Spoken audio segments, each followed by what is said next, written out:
Torrential rains that have pounded the entire nation since Wednesday have left at least 4 people dead and 2 others missing, as the concerns over further damage continue to grow. President Lee Jae-myung ordered related officials to deploy every necessary resource to prevent accidents and minimize the damage, as heavy downpours are expected to persist through the weekend. On Friday, the National Assembly approved President Lee Jae-myung's initial cabinet picks for 3 key posts: Deputy Prime Minister, Foreign Minister, and Economy Minister. And meanwhile, the final day of confirmation hearings for the Health and Interior Minister nominees was marked by sharp clashes between rival parties over the nominees' qualifications and surrounding allegations. The South Korean economy continues to face downward pressure due to slowing exports and worsening external conditions due to U.S. tariffs, the Finance Ministry assesses in its latest assessment. But there are also signs of improvement, such as improving consumer sentiment. Since Wednesday, South Korea has been facing the strongest recorded torrential rain in around 200 years. Heavy rain advisories have been lifted in some northern areas, but southern parts of the country remain on high alert. Our Park Jun-an starts us off. Torrential rain across South Korea this week has so far caused the deaths of 4 people, with 2 still listed as missing as of this morning. During the period, over 5,600 people have been evacuated from their places of residence. The sudden torrential rain caused widespread flooding in many areas, including residential and commercial districts, as well as agricultural regions. Around 13,000 hectares of farmland have been affected by flooding, equivalent to 18,000 soccer fields. As of Friday, there were around 900 damage reports in Gwangju, a city that has been one of the most severely hit by the downpours. The government raised its severe weather alert level to Stage 3 on Thursday, its highest response level. Large parts of South Korea have experienced serious flooding that has interfered with response services as well as daily activities.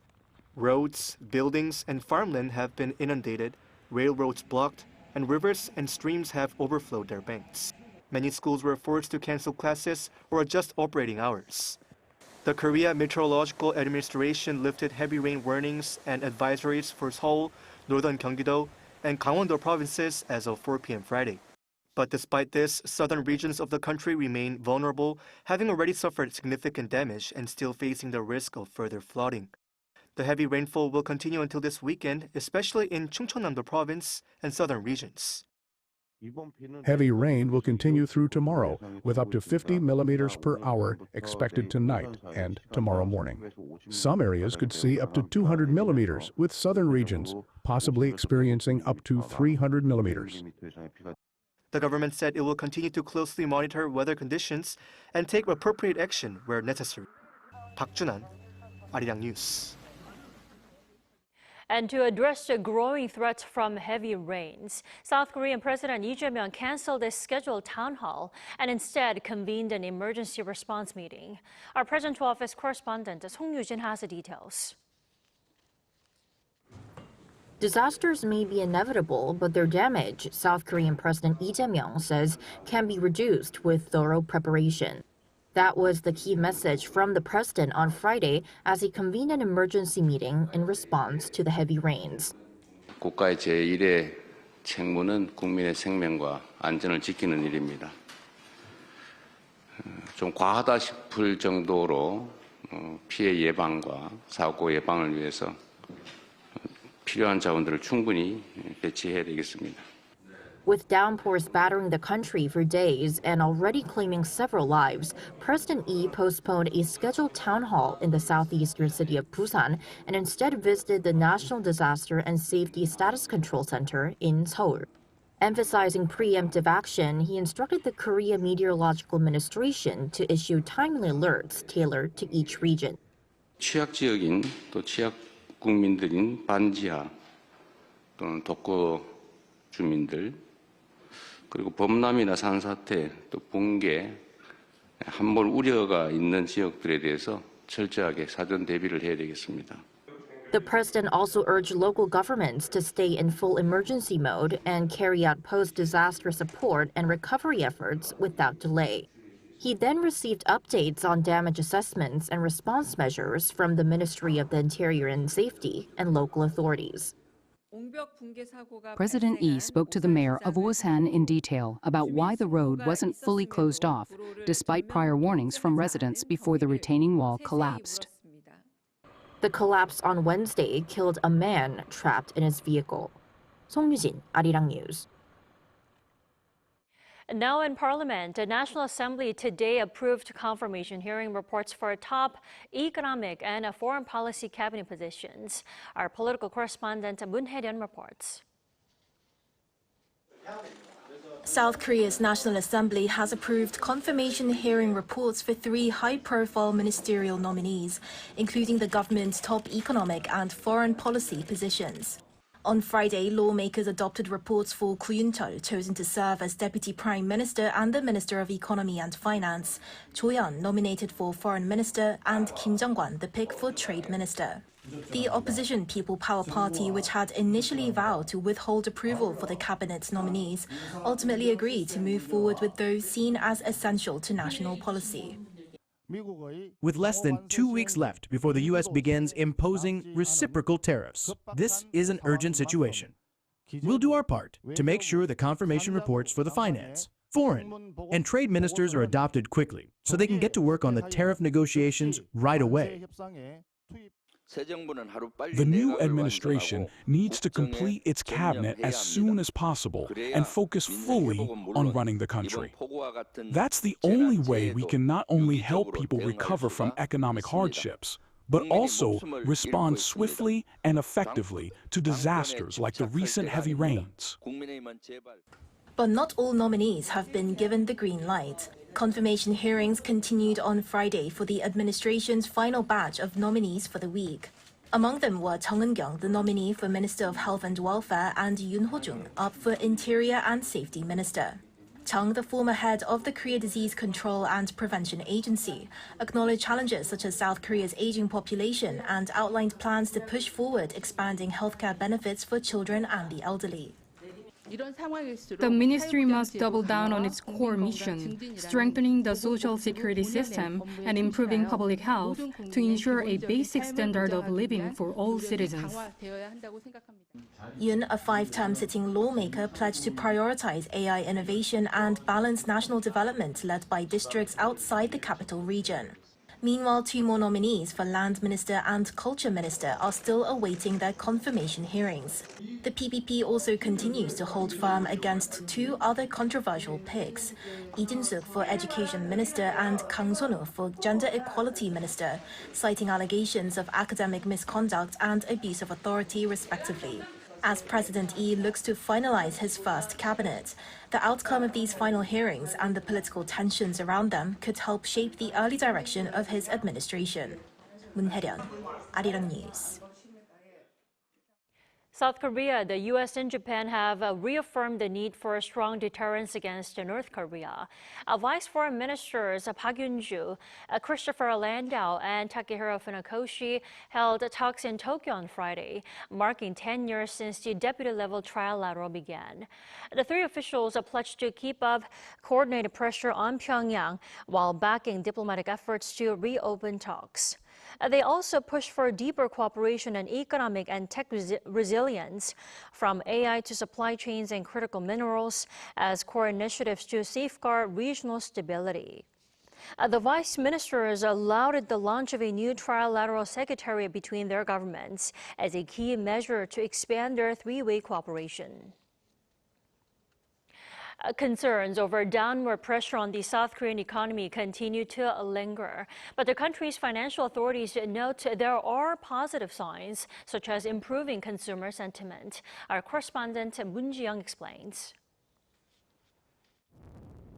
South Korea's economy continues to face downward pressure due to a delayed recovery in domestic demand and ongoing trade risks, but some positive signs, such as improving consumer sentiment, are emerging.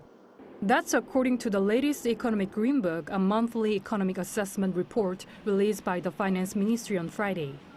This also marks the 7th consecutive month that the government stated that the economy faces downside pressure, However, the ministry slightly toned down its assessment by omitting the term increasing in reference to downside risks. Recent downward pressure on the Korean economy is largely due to the slow recovery of domestic demand, particularly in consumption and construction investment, coupled with persistent employment difficulties in vulnerable sectors and worsening external conditions stemming from U.S. tariff impositions.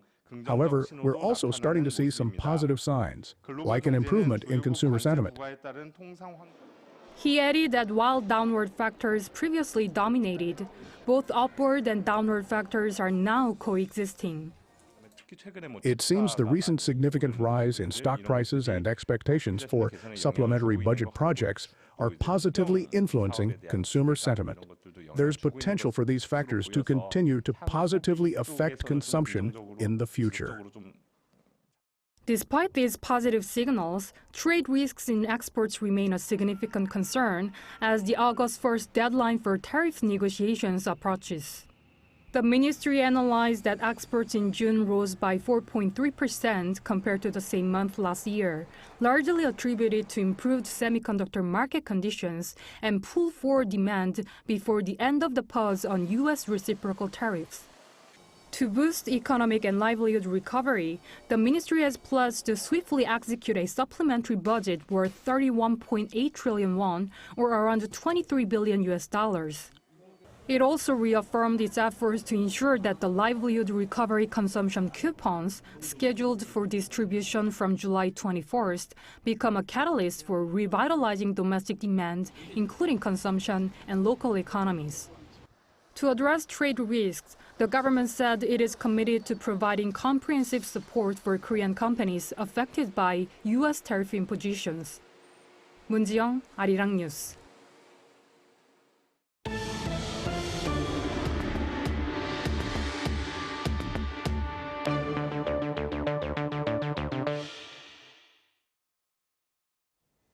Netflix's animated hit K-pop Demon Hunters is still making waves. And secret behind its success, a unique fusion of Korean tradition and pop culture. An Sung-jin tells us more.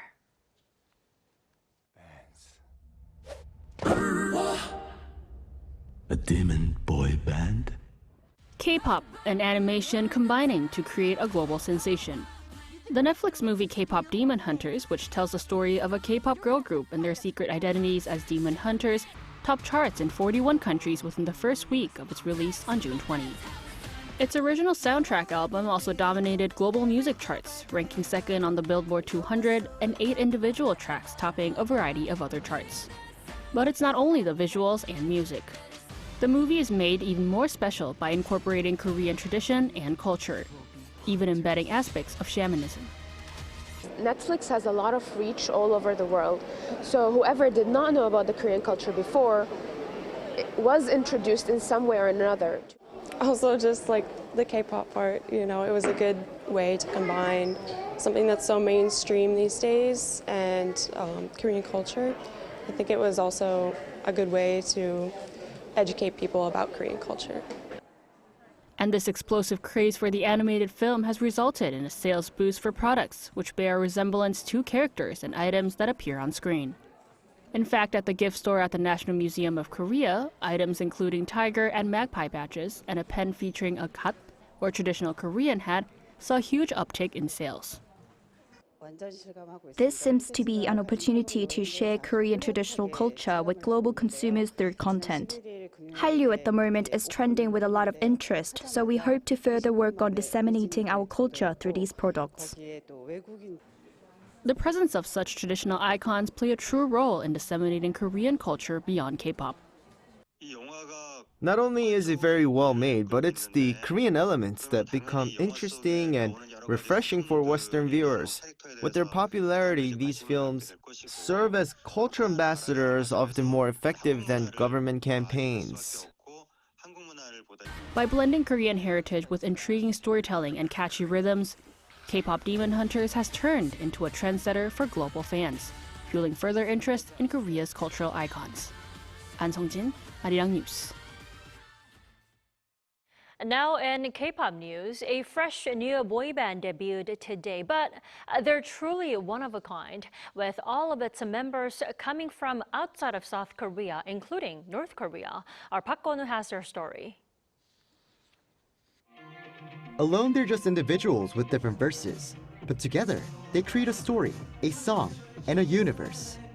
That's how you could describe this brand new 5-piece K-pop group, Universe, which has 2 members who are North Korean defectors. It's extremely rare to see North Korean-born idol stars debut on the K-pop scene, which makes you wonder how they first got into K-pop. I came across FX's La Cha Ta music video when I was young and heard K-pop songs through USBs passed around secretly. Coming to South Korea at a young age was already a dangerous journey, but their struggle didn't end there. My beloved family were still in the north, and while coming here allowed me to finally dream, I still felt like the loneliest of the lonely. The biggest battle was with myself, a fight I kept losing, but just having our members by my side filled that emptiness and gave me strength. Even language was a hurdle, especially for rap. I naturally speak in a North Korean dialect, but when I rap, I train myself to turn it off. As for English, I started with the ABCs and kept practicing until it finally started to feel natural. Other members, Asian Americans Kenny and Nathan, and Japanese Aito also faced their own challenges. Hardest part about training was the barrier of cultural barrier, right? So there's a lot of getting used to that, and also sentence structures. So I had to learn how to shape my mind into a Korean person. Well, I've never been away from family for the past 23 years of my life. There's a lot of adjustment to do. However, with the guys now and the staff and everyone, they're like my second families. Despite their different backgrounds, they found common ground in pursuing their dreams through music. With diversity being a factor in our group, we learned that, hey, everyone's story is important, everyone matters, and everyone deserves to be heard and deserves to be respected, despite wherever they come from. They hope to be of comfort to others, and that very hope is what's guiding them toward their own dreams. I had a time when I didn't even look up at the sky. Those hard times live in my lyrics now. To anyone watching us, even from the north, I want to say, dream. 5 different dreams in one universe. Universe is showing that K-pop no longer solely belongs to South Korea, but to those with dreams and passion, regardless of where they're from. Park Gon-woo, Arirang News.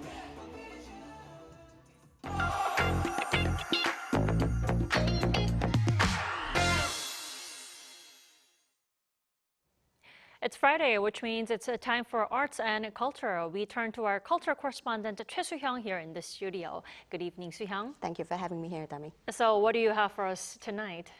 Dami, as you know, about a week ago, the ancient rock carvings known as petroglyphs in Ulsan city in the southern part of the country were successfully inscribed on the UNESCO World Heritage List. So I dug in to discover what their true meaning and value are. Let's take a look.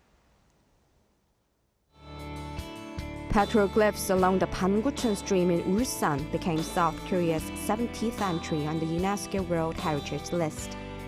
These are carvings made on rock walls beside the stream by prehistoric people who lived on the Korean peninsula about 6,000 years ago. This is South Korea's first UNESCO World Heritage listing on petroglyphs that show prehistoric life and possible beliefs. This inscription is especially meaningful as it marks the first petroglyph site in all of Asia to be recognized by UNESCO. Until now, only 7 countries, including Russia, Algeria, and Brazil, had petroglyphs on the World Heritage List. South Korea is the first in East Asia to achieve this. On July 12th in Paris, the World Heritage Committee recognized the Pangucheon petroglyphs as masterpieces of human creativity, showcasing the artistic and unique skills of ancient people living along coastal areas of the Korean peninsula. Especially, the committee said those featuring whales and whaling were a historically important record of outstanding universal value.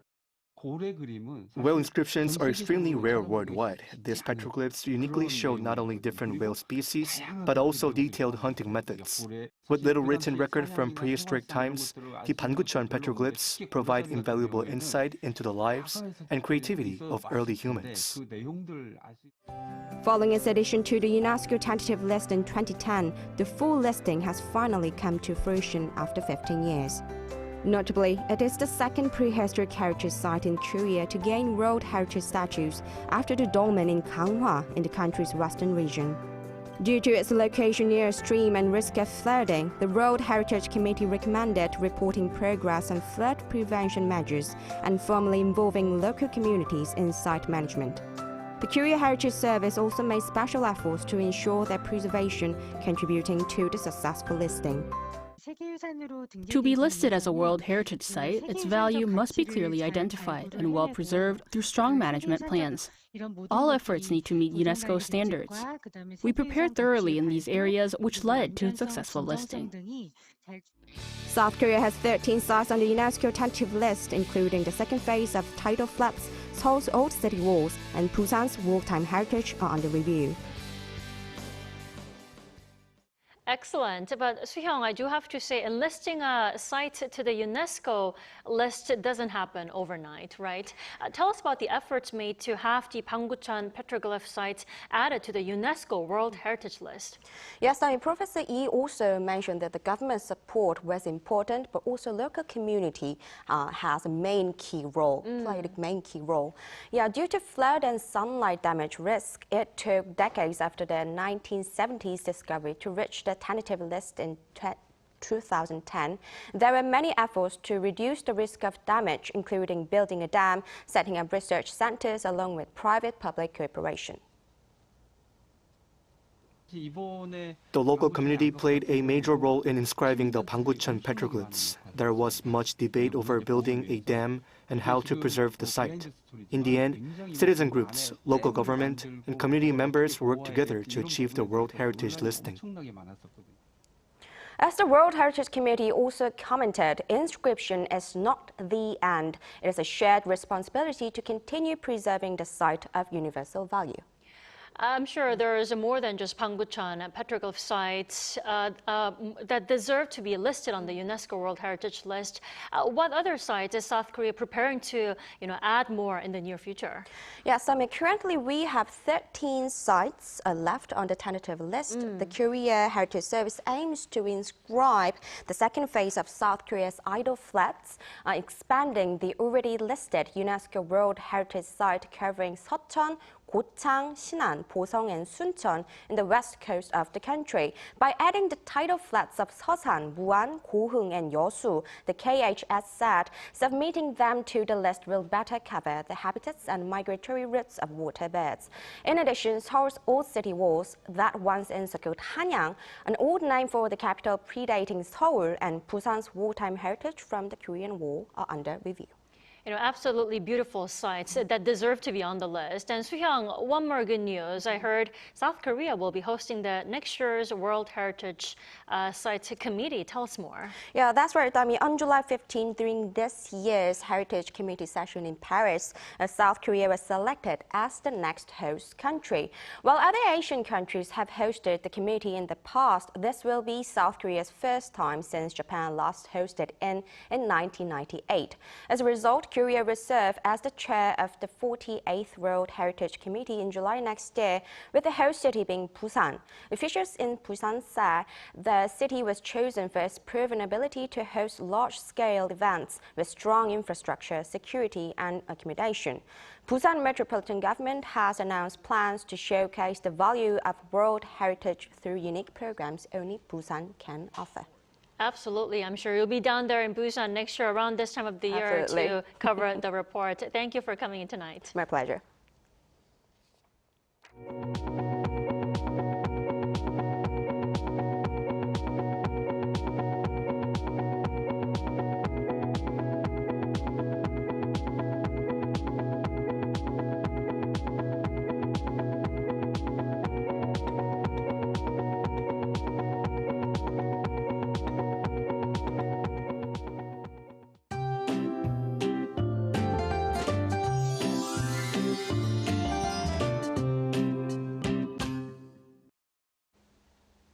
Torrential rain has been pouring down for 3 straight days. As much as 300 millimeters of rain is expected in Jeollanam-do province, in Gyeongsang-namdo province, up to 200 millimeters in the Chungcheongdo provinces and southern Gyeonggi-do province, and 30 to 100 millimeters in Seoul by tomorrow. In addition, there will be strong winds across the country. Gusty winds of around 20 meters per second in the mountainous areas are expected. Also, landslide warnings have been issued in the Chungcheongdo, Jeollado, and Gyeongsangbuk-do provinces. You should avoid riversides and underground roads. Morning temperatures will start off at around 23 to 26 degrees across the country. Daily highs will go up to 29 degrees in Seoul, Chuncheon, and Busan. Gyeongju, Daejeon, and Gwangju, 30 degrees. Rain in the Seoul metropolitan area and western parts of Gangwon-do province will mostly stop by Sunday. That's all for Korea. Here are the weather conditions around the world.